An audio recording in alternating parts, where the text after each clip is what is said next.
अस्सलाम वालेकुम। कैसे हैं आप सब? उम्मीद है आप सब ठीक होंगे। पाकिस्तान के मायानाज और one of the best batter Babar Azam को आईसीसी ने T20 cricketer of the year के लिए नॉमिनेट किया है। उसके साथ हेड सिकंदर रजा और अर्शदीप सिंह को भी नॉमिनेट किए। ये 4 नॉमिनीज हैं T20 cricketer of the year का। इनके साथ उन्होंने उनकी परफॉर्मेंस भी बताई है।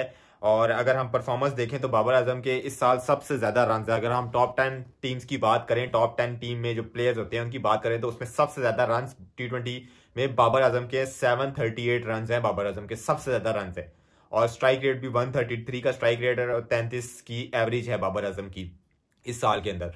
और अगर हम यूएसए की स्लो पिचेस निकाल दें तो बाबर आजम की 141 का स्ट्राइक रेट है। कितना? 141 का स्ट्राइक रेट और 32 की जो है एवरेज है। और मेरा ख्याल एवरेज तो सेम ही है, लेकिन आप स्ट्राइक रेट में जंप देखेंगे 133 से 141 स्ट्राइक रेट बन जाता है बाबर आजम का। तो स्ट्राइक रेट बाबर आजम का भी इस साल बहुत ज्यादा इंप्रूव हुआ है। बाबर आजम का कैरियर स्ट्राइक रेट 129 है, लेकिन इस साल बाबर आजम का आप देखें 129 से 133 आप कर लें अगर आप ओवरऑल भी करते हैं। और अगर आप यूएसए निकालते हैं, यूएसए की पिचेस निकालते हैं तो 141, 129 से 140 बहुत बड़ी इंप्रूवमेंट है स्ट्राइक रेट के अंदर।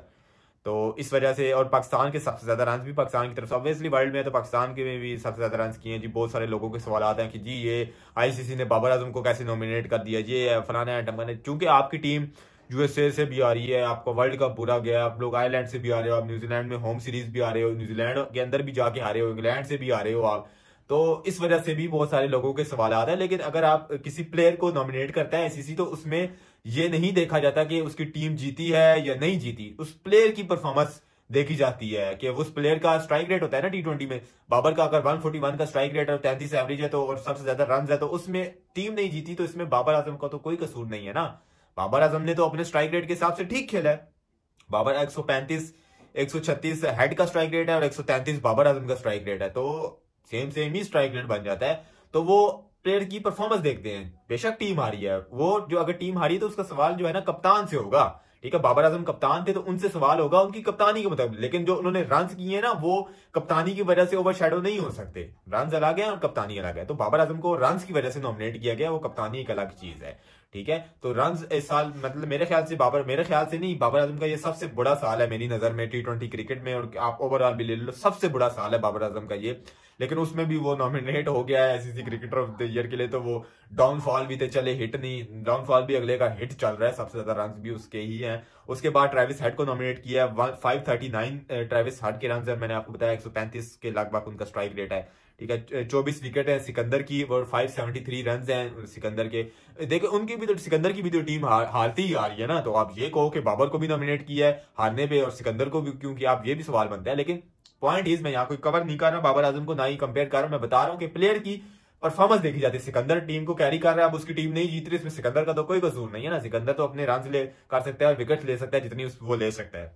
तो अकेला कैरी कर रहा है, इस वजह से आईसीसी ने उसको नॉमिनेट किया। अर्शदीप सिंह जो है ना नॉमिनेट हुए, ये मतलब अर्शदीप भी वर्ल्ड कप 24 के अंदर बहुत आउटस्टैंडिंग बॉलिंग करवाई हुई है। उन्होंने 9 रन पे 4 विकेट्स ली थी। वर्ल्ड कप में उनका बेस्ट है, 36 विकेट्स हैं अर्शदीप सिंह की इस ईयर में सबसे ज्यादा विकेट्स हैं। और मेरे लिए शॉकिंग ये था कि बुमराह नॉमिनेट नहीं हुए। जसप्रीत बुमराह ने जिस तरह बॉलिंग करवाई है वो नॉमिनेट नहीं हुई, ये मेरे लिए शॉकिंग था। लेकिन अगर आप विकेट्स देखें तो वो अर्शदीप की है, एवरेज भी अर्शदीप की अच्छी है, क्योंकि बुमराह ने उस तरह इम्पैक्ट डाला है। लेकिन विकेट्स के हिसाब से अर्शदीप ही ज्यादा है। सीरीज हुई थी, होम सीरीज में जसप्रीत बुमराह इन आउट रहे हैं, तो अर्शदीप ही उनको मतलब है कि मेन बॉलर के तौर पे रहे हैं और विकेट्स भी उनके, इसलिए अर्शदीप को पिक किया गया है। बुमराह का ना होना, जैसे cricketer of the player of the tournament थे जसप्रीत बुमराह, और फाइनल में चूंकि विराट कोहली थे प्लेयर ऑफ द मैच, लेकिन बॉलिंग जो मोमेंटम चेंज किया था वो अर्शदीप और बुमराह ने किया था लास्ट में आके, जब 30 बॉल पे 30 रह गए थे।